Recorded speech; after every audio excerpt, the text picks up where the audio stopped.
Solo los nietos legítimos comen pastel, sonrió mi padre. Mi hija bajó su plato. Mi esposo lo vio todo, se puso de pie, golpeó su copa y soltó una verdad que dejó a toda mi familia pálida. Me llamo Sofía Castillo y tengo 34 años. Llevábamos 15 minutos en lo que debería haber sido una inofensiva cena familiar cuando mi padre lo dijo. Justo después de que sirvieran el asado y alguien hiciera un comentario vago sobre que la salsa estaba demasiado espesa. El tipo de conversación en la que nadie escucha realmente, pero todos asienten de todos modos solo para mantener la paz. Esa paz falsa. La clase de paz que crecí practicando hasta que se sintió como respirar.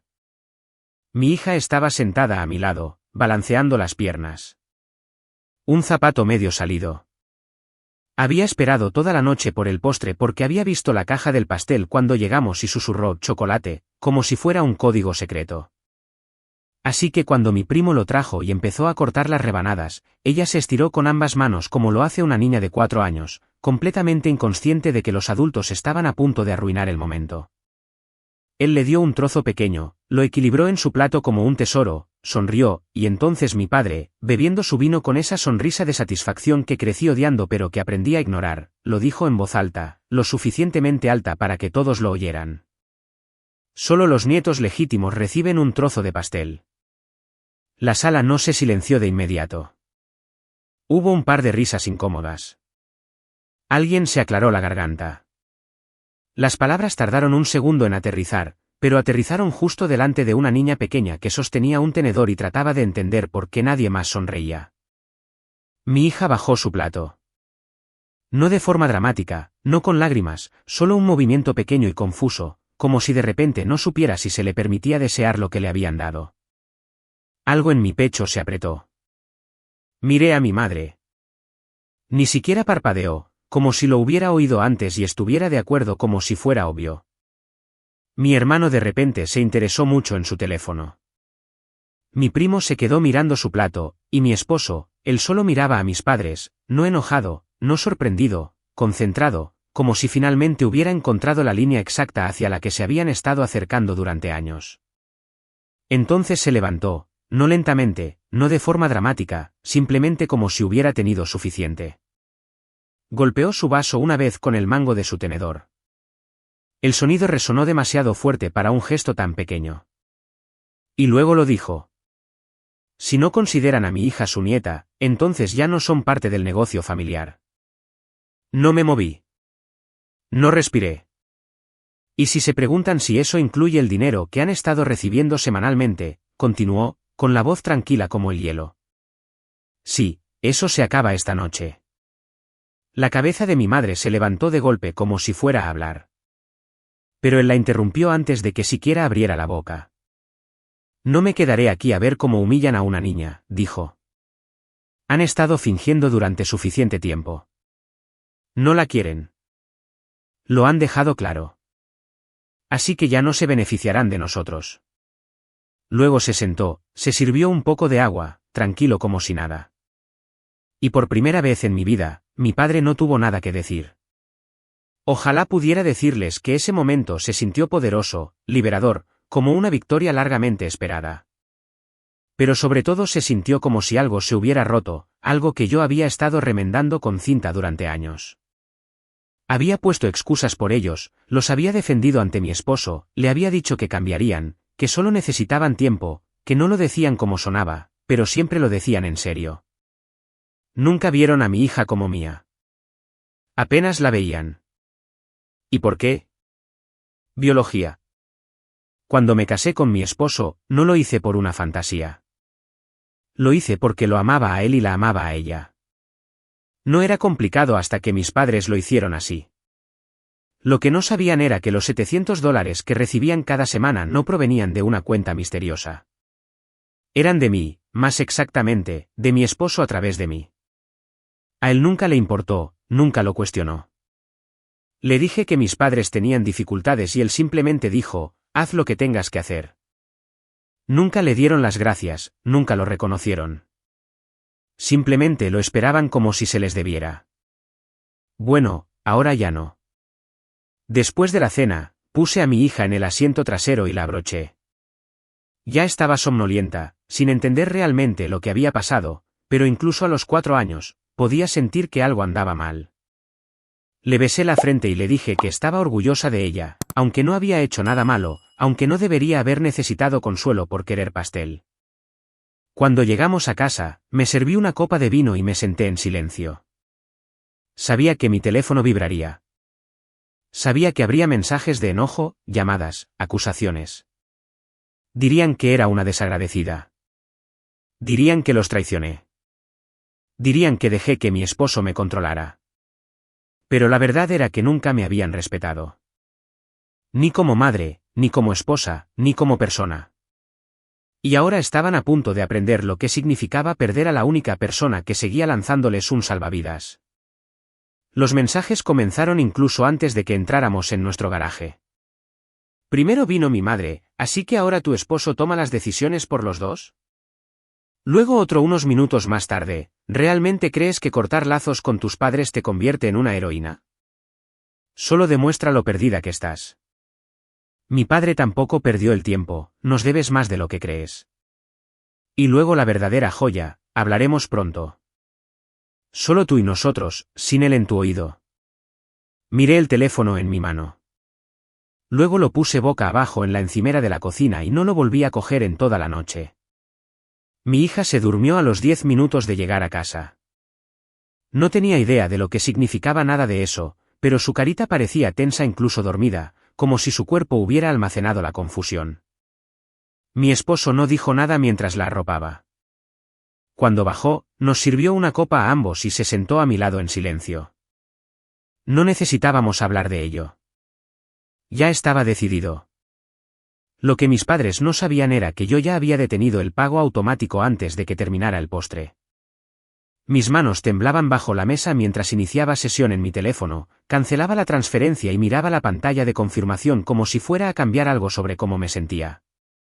No lo hizo. Me dije a mí misma que tal vez se calmarían después de unos días. Tal vez se darían cuenta de que fueron demasiado lejos y se disculparían, o al menos retrocederían lo suficiente como para fingir que lo habían hecho. Pero en el fondo, sabía que no sería así.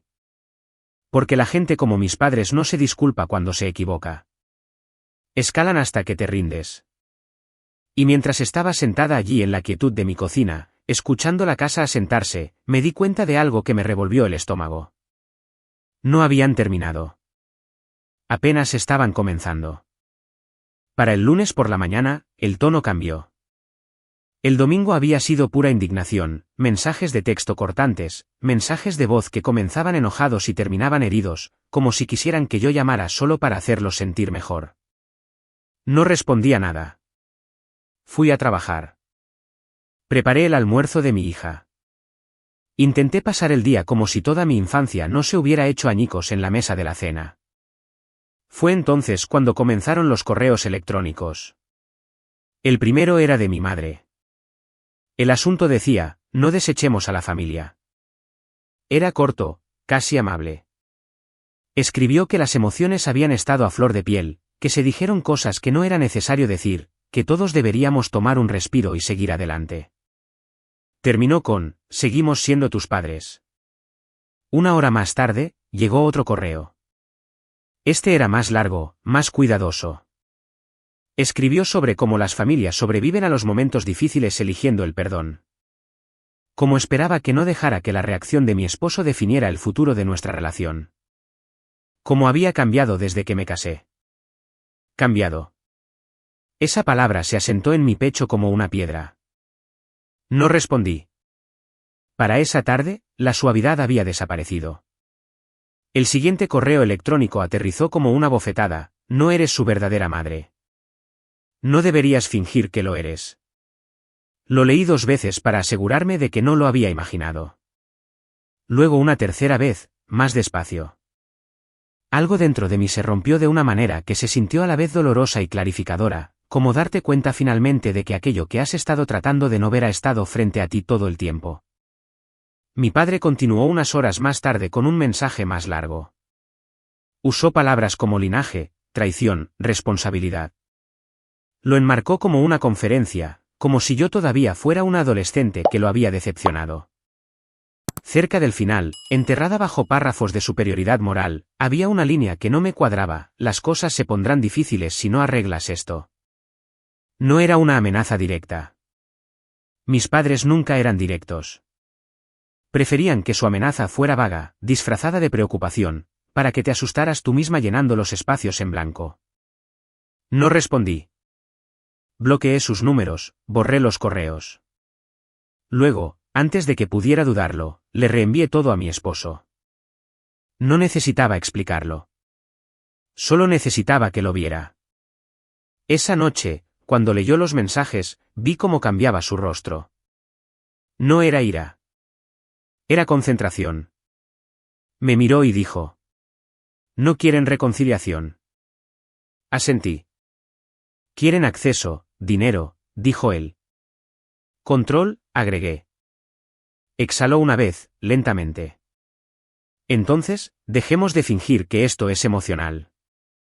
A la mañana siguiente, la recepcionista de su oficina me envió un correo electrónico: «Tu padre vino a hablar con tu esposo. Dijo que era un asunto familiar urgente». La seguridad lo escoltó fuera. Aparentemente, mi padre no había gritado. No había montado una escena. Se había quedado allí como si perteneciera al lugar, diciéndole a la recepcionista que era familia, que esto era importante. Cuando ella le preguntó de qué se trataba la reunión, él dijo: «Él sabrá que es por el dinero». Ese fue el momento en que dejó de ser teórico. Esa noche, mi esposo me envió un mensaje de texto con una sola frase: «No se volverá a acercar a mi edificio». Seguridad tiene su foto. Me senté sola en nuestro patio trasero después de eso. El aire fresco, la casa en silencio. Pensé en la versión de mí misma que ya se habría disculpado. La mujer que habría llamado a sus padres y les habría rogado que aceptaran un poco a mi hija, lo suficiente para mantener la paz. Esa versión de mí ya no existía. No susurraron su crueldad a puerta cerrada. Lo dijeron con un pastel en la mesa y 20 personas mirando. Querían una victoria pública. Obtuvieron una ruptura pública. 2 días después, mi primo Javier llamó. Sonaba incómodo, como si no quisiera involucrarse, pero no pudiera permanecer en silencio. «Creí que deberías saberlo», dijo.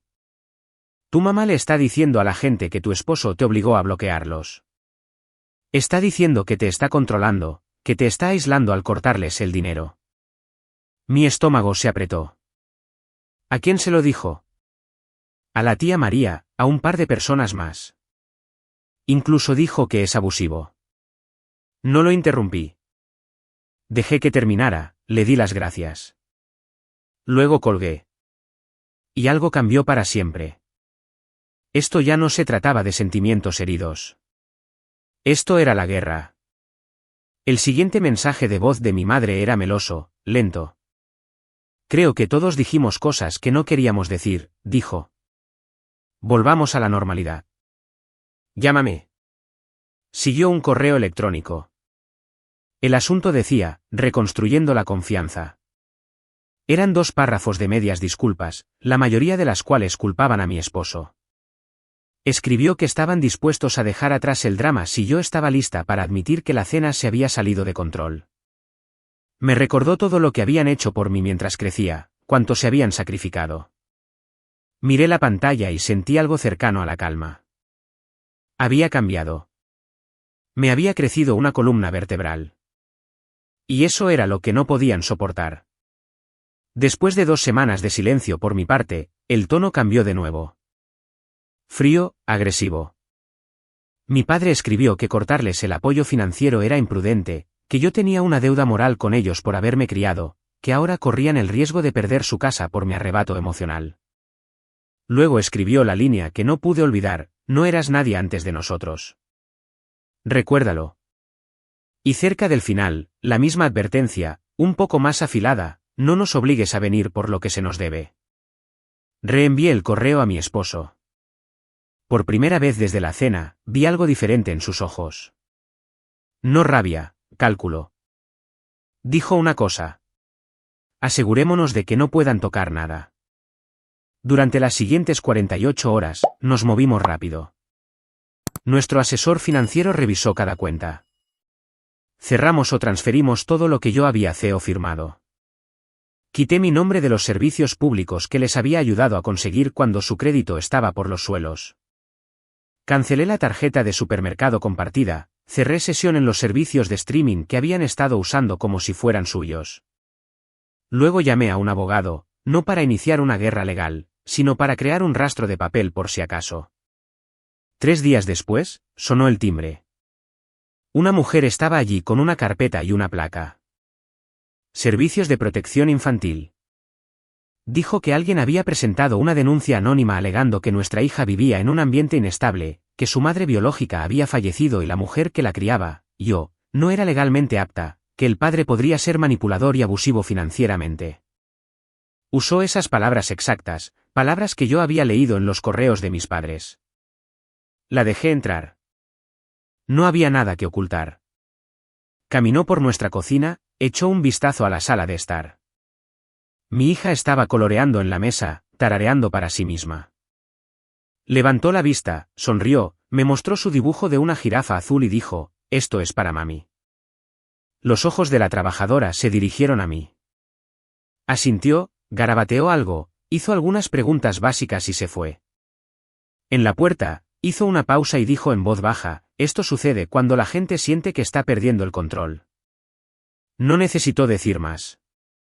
Esa noche, me senté en el suelo de la habitación de mi hija, viéndola dormir, su jirafa de peluche bajo la barbilla, las mejillas suaves y pacíficas. Y supe algo con absoluta certeza. Mis padres habían cruzado una línea que nunca podrían descruzar. Después de que la trabajadora de servicios de protección infantil se fue, la casa se sintió diferente. No violada, clarificada. Hay un momento después de que sucede algo verdaderamente feo en el que tu cuerpo deja de temblar y tu mente finalmente se pone al día.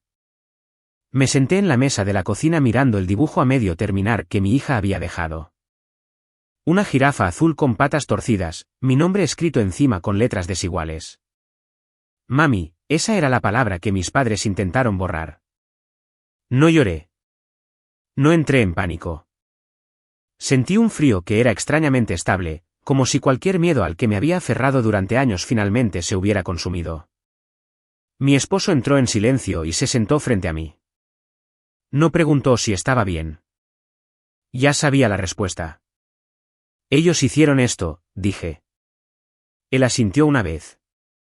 Usaron una agencia gubernamental, agregué, mi voz plana, contra una niña. Extendió la mano sobre la mesa y tomó la mía. Su agarre era firme, reconfortante. Entonces dejamos de tratarlos como familia y empezamos a tratarlos como una amenaza. Esa noche, no discutimos sobre qué hacer a continuación. Actuamos. Él cambió los códigos de seguridad de la casa, instaló cámaras en cada punto de entrada. Envié un correo electrónico personal a la directora de la guardería, adjuntando lenguaje legal que establecía claramente que mis padres no tenían permitido tener acceso a mi hija bajo ninguna circunstancia. Seguí con una llamada al consultorio de su pediatra para hacer lo mismo. Luego llamé al abogado de nuevo. Quiero documentación, dije. Quiero un registro. Si intentan algo más, no quiero ambigüedad. No hubo vacilación al otro lado de la línea. No les va a gustar esto, advirtió. Cuento con ello, dije. La carta de cese y desistimiento se envió a la mañana siguiente. Entrega por mensajería, firma requerida. Mi padre firmó por ella él mismo. Por primera vez desde la cena, pensé que tal vez eso sería suficiente. No porque fueran a reflexionar o disculparse, sino porque los acosadores suelen retirarse cuando se dan cuenta de que hay consecuencias. Estaba equivocada. 2 horas después de que llegara la confirmación de entrega, mi teléfono vibró con una alerta de seguridad. Movimiento detectado en la puerta principal. Abrí la transmisión de la cámara. Era mi padre. Estaba allí sosteniendo un sobre grande, sin mirar a la puerta, sin tocar el timbre, simplemente de pie como un hombre haciendo una apuesta que creía que ya había ganado. Dejó el sobre con cuidado en el poste de la puerta y se fue sin decir una palabra. Esperé a que se fuera antes de salir. La carta dentro estaba escrita a máquina, formal, cuidadosamente redactada de una manera que me puso la piel de gallina. Afirmaba que mi hija no era mi hija real, y por lo tanto, no tenía una conexión legítima con el apellido familiar. Escribió que mi esposo me había manipulado para que obedeciera y que mi linaje ahora estaba en riesgo. Luego vino la línea que lo cambió todo: estamos preparados para desafiar la legitimidad de tu papel como madre si nos obligas. La leí 2 veces. Luego la doblé cuidadosamente y la coloqué en la carpeta que ya había comenzado a etiquetar como evidencia. Ese fue el momento en que la esperanza murió. No la esperanza de que cambiaran. La esperanza de que yo pudiera volver a sentirme en conflicto. Esa noche, mi hermano llamó. Su voz era baja, urgente. Creo que mamá y papá están planeando algo. No lo interrumpí. Le están diciendo a la gente que arreglarán esto antes de las fiestas, dijo. Papá estaba hablando por teléfono con un abogado.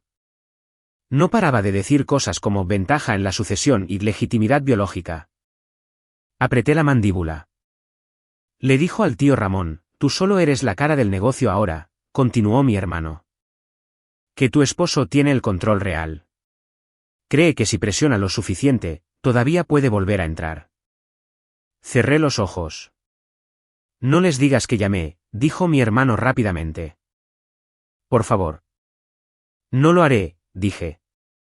Después de la llamada, mi esposo y yo fuimos al armario del dormitorio y sacamos la caja de seguridad a prueba de fuego que habíamos mantenido oculta durante años. Dentro había documentos que nunca pensamos que necesitaríamos para defendernos. Acuerdos de accionistas, poderes notariales y los papeles de adopción que habíamos finalizado discretamente un mes después de casarnos.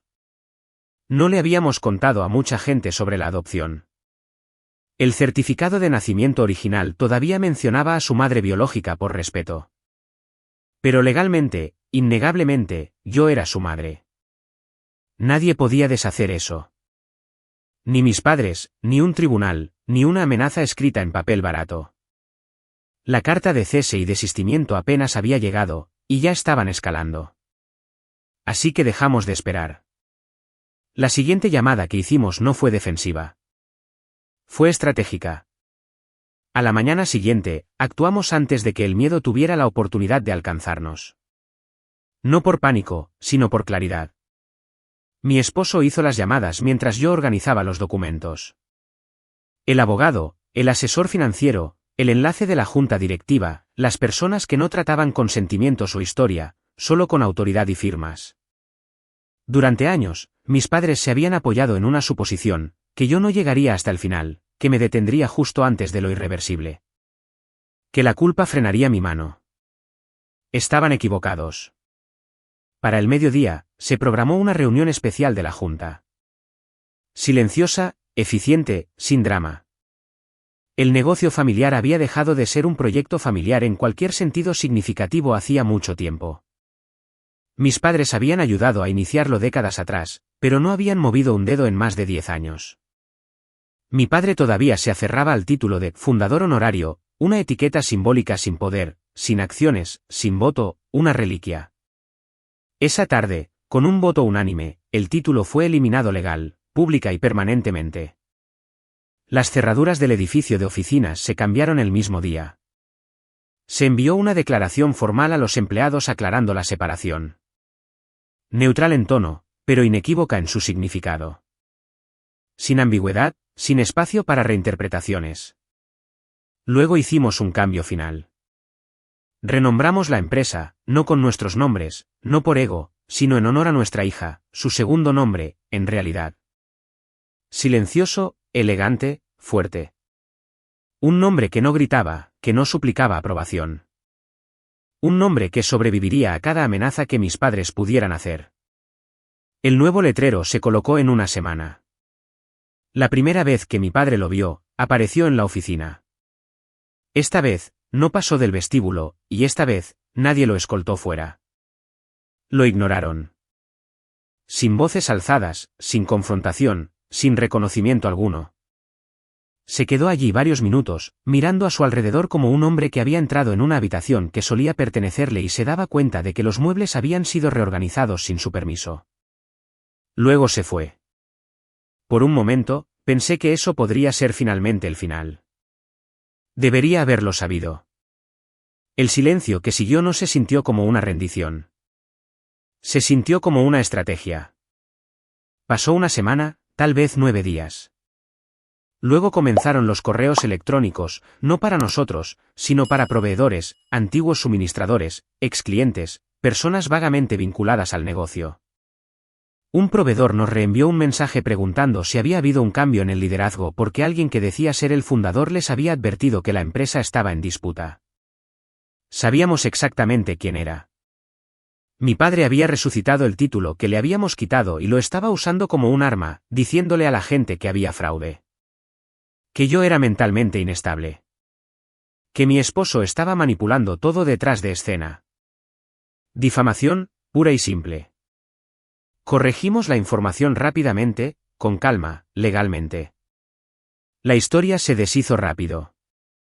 Pero el siguiente golpe no vino a través del negocio. Vino a través de mi hija. Una mañana, justo cuando me estaba atando los zapatos para llevarla a la guardería, la directora llamó. Su voz era tensa. 2 personas vinieron antes, dijo. Un hombre y una mujer.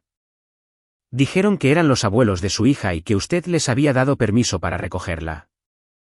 Mis manos se enfriaron. No están en la lista de autorización, continuó rápidamente. Así que lo rechazamos, pero ellos pensaban que ella estaría aquí hoy. Ella no estaba. Ellos no lo sabían.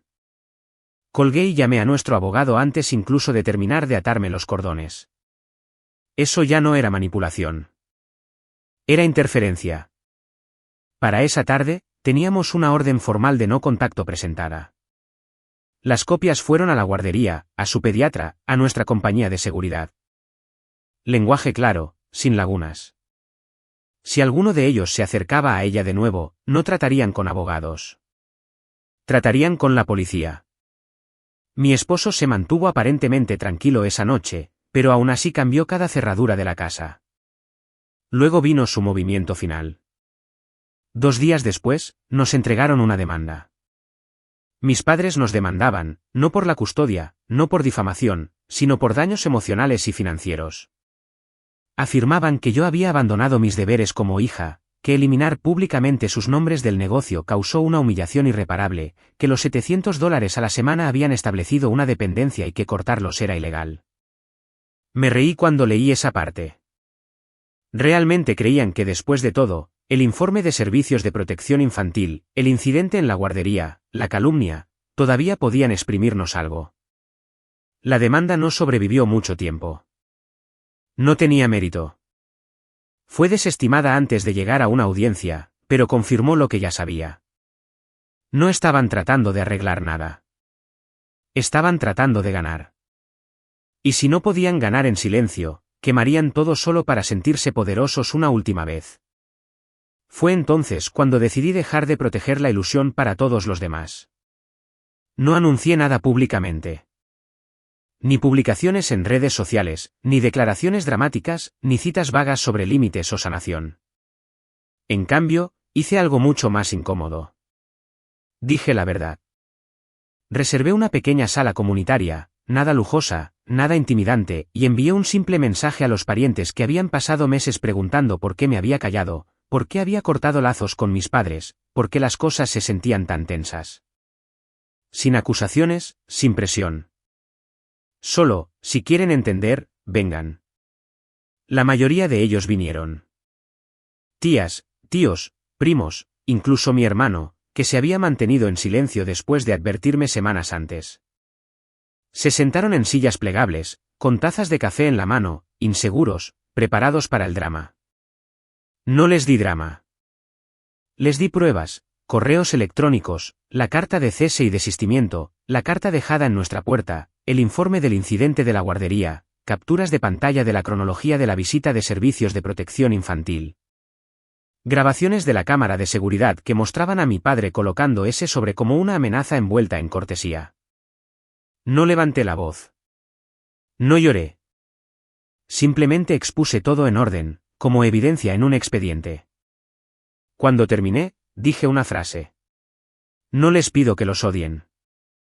Les pido que dejen de pedirme que los perdone. Nadie discutió. Nadie los defendió. Algunas personas parecían asqueadas. Me levanté y salí antes de que alguien pudiera intentar suavizarlo, reinterpretarlo o negociarlo para convertirlo en algo más cómodo. Esa noche, mi hermano me envió un mensaje de texto. Solo 3 palabras, ya era hora. A la mañana siguiente, me desperté con 5 llamadas perdidas de mi madre. No escuché los mensajes de voz.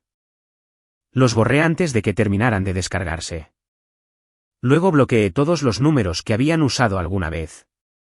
No por ira, sino por finalidad. No me sentí orgullosa. No me sentí victoriosa. Me sentí limpia, como si finalmente hubiera cortado algo podrido en lugar de envolverlo más fuerte y llamarlo amor. Parte 6. La calma que siguió. Han pasado 4 meses. 4 meses desde que bloqueé sus números. 4 meses desde la última amenaza, la última mentira, el último intento de volver a mi vida. No voy a fingir que ha sido perfecto. A veces, en momentos de calma, todavía pienso en ellos. No con anhelo, ni siquiera con amor, sino con un extraño vacío. Como darte cuenta de que un lugar que solías visitar ya no existe. A veces recuerdo los recuerdos más suaves. Mi papá trayéndome dulces de la gasolinera. Mi mamá tarareando mientras lavaba los platos. Las cosas que hacen más difícil aceptar en quienes se convirtieron. Pero luego recuerdo a una niña de 4 años sosteniendo un tenedor, mirando un plato de pastel que le dijeron que no merecía, y el dolor desaparece. Mi hermano todavía me mantiene al día, con cuidado. Dice que nuestros padres no han dejado de intentar reescribir la historia, cómo me volví contra ellos, cómo mi esposo me manipuló, cómo fueron expulsados de su propio negocio. Nunca mencionan el informe de servicios de protección infantil, el intento en la guardería, las amenazas. Mi madre incluso intentó enviar una tarjeta de cumpleaños el mes pasado. Dentro había $50 y una nota que decía, de la abuela. Siempre aquí si nos necesitas. Nunca la vi. Mi hermano la tiró antes de que pudiera. No han terminado, me dijo. Simplemente no saben que ya han perdido. Y tenía razón. No solo perdieron el acceso al dinero o el control sobre un negocio. Me perdieron a mí. La hija que se retorcía para hacerlos sentir orgullosos. La mujer que creía que la lealtad significaba sacrificio incluso cuando le costaba la paz. Nunca conocerán a la mujer en la que me convertí el día que elegí a mi hija por encima de su orgullo. Mi esposo nunca me pidió que eligiera. Simplemente se quedó allí, firme, mientras yo superaba el duelo de darme cuenta de que mis padres nunca me vieron realmente. Ni como madre, ni siquiera como persona. Y mi hija, ella sigue dibujando. Uno que pegó en el refrigerador la semana pasada tenía 3 figuras de palitos, una alta con gafas, una más pequeña con cabello largo y castaño, y una diminuta con un vestido rosa. Encima, con letra desordenada, escribió, mi familia. No falta nadie. Ni un solo lugar guardado. Fue entonces cuando supe que no solo la protegía ella. Nos protegía a nosotras. Terminé un ciclo que ella nunca tendrá que vivir. Y ese es el legado que elegiré por encima de cualquier cosa que mis padres me hayan dado jamás.